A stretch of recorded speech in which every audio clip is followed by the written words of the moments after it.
This special report is submitted to bring clarity, accountability, and transparency to the long-standing issues surrounding the Makanhan Mega Health Center, a project that was expected to serve families in our city, but which continues to raise serious questions on implementation, oversight, and delivery of public service. For years, our constituents have been asking, what happened to the Mega Health Center? This is not a political question, Mr. Chair. And sa groundbreaking, napakuato nga tayo, no? I was there present, November 2022, if I'm not mistaken. This is a question of public health, public funds, and public trust. In response to public concerns, interviews were conducted with the contractor, nakita nato sa Facebook, and with representatives of the city government of Cagayan de Oro.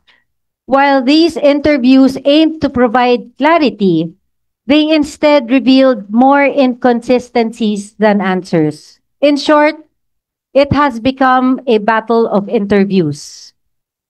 The interview showed partial information, unclear narratives, and a lack of synchronized data between the contractor and the LGU, leaving us, the Sanggunian, and the public without a full picture.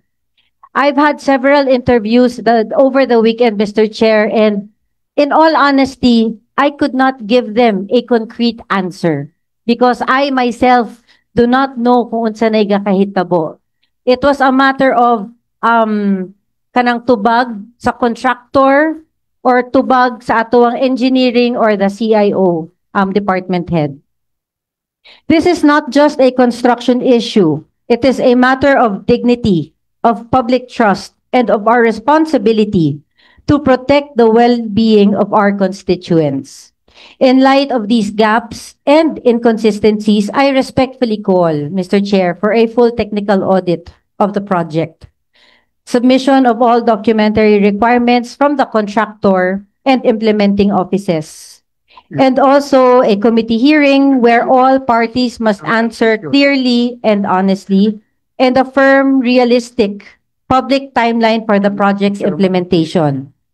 In a recent committee meeting I've had with the Committee on Health, presided by Councilor Gaani, he had already raised this issue, which I commend him. My prayer now is that we move forward decisively and call for a joint committee meeting, bringing together the Committee on Health, Committee on Public Works, Committee on Finance, so we can address this issue with clarity, urgency, and accountability. Our people